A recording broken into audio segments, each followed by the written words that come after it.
জামুরিয়া বিধানসভা কেন্দ্রে সিপিএম প্রার্থী সাব্বির হোসেনের সমর্থনে রবিবার জামুরিয়া থানা মোড় বাসস্ট্যান্ড সংলগ্ন এলাকায় জনসভার আয়োজন করা হয়। জনসভায় মুখ্য বক্তা হিসেবে ছিলেন সিপিএম এর রাজ্য কমিটির সম্পাদক মোহাম্মদ সেলিম। এছাড়াও উপস্থিত ছিলেন ডিওয়াইএফআই এর নেতা আভাস রায়চৌধুরী, গৌরাঙ্গ চ্যাটার্জি, মনোজ দত্ত ও প্রার্থী সাব্বির হোসেন সহ অন্যান্য নেতৃবৃন্দ। এদিন জনসভায় বাম সংগঠন ছাড়াও আইএসএফ এর কর্মী ও সমর্থকেরাও উপস্থিত ছিলেন। জনসভা শুরু করার আগে একটি পথনাটিকাও পরিবেশন করা হয়। আমার বাবার নাম করে বাদ গেল, আমরা হিন্দু আর কেন্দ্রে আমাদের সরকার। জয় শ্রীরাম। আচ্ছা, তোর মাথায় কি গোবর পোড়া?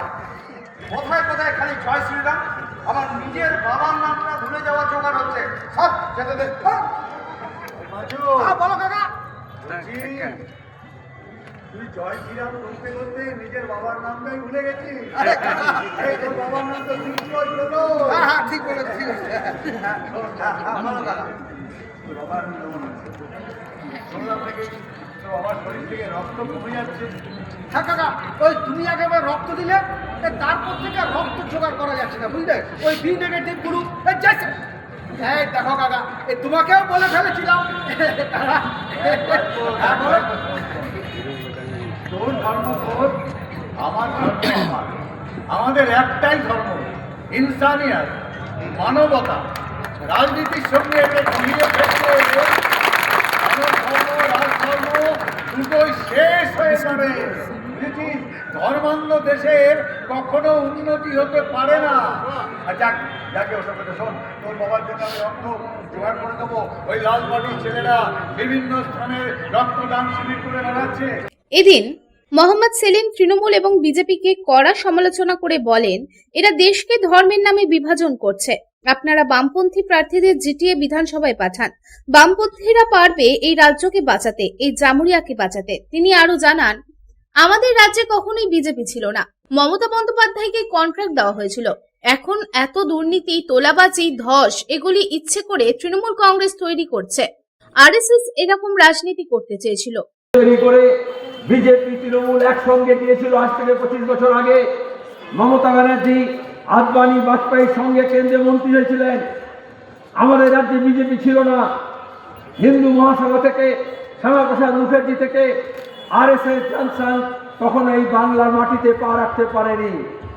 তো মমতাকে ভায়া মিডিয়া ওরা গ্রহণ করেছিল, মমতার চাষ করেছিল। কেউ কেউ মনে করলো ঘাস ফুলের চাষ, আসলে তা নয়। মমতাকে কন্ট্রাক্ট দেওয়া হয়েছিল আরএসএস এর তরফ থেকে, বলেছিল এলোমেলো করে দেওয়া, লুটে পুটে খাই।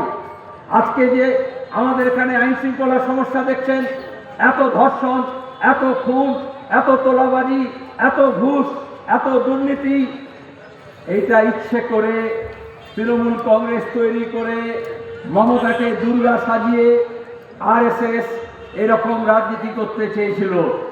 এরা সবাই এক কাট্টা হয়েছিল সিঙ্গুর নন্দীগ্রাম পর্যায়ে। শুধু তৃণমূল কংগ্রেস না, তার সঙ্গে বিজেপি, মুসলিম লীগ, জামাত, জমিয়াত, এসইউসি, নকশাল, মাওবাদী, কংগ্রেস সব এক হয়েছিল।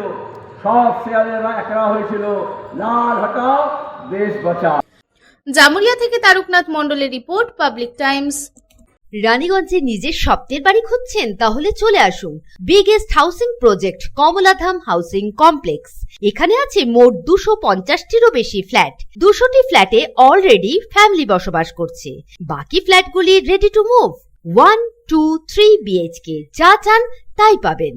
সুলভ মূল্যে অত্যাধুনিক সুবিধা সহ swimming pool, gymnasium, children's park, lift facility, community hall, 24 ঘন্টা সিকিউরিটি ছাড়াও থাকছে অন্যান্য ফেসিলিটি। ন্যাশনাল হাইওয়ে থেকে মাত্র 400 মিটার দূরে, near Ganesh Dham housing complex, Jiradanga, Searsole, Raniganj. Contact number 7719356476।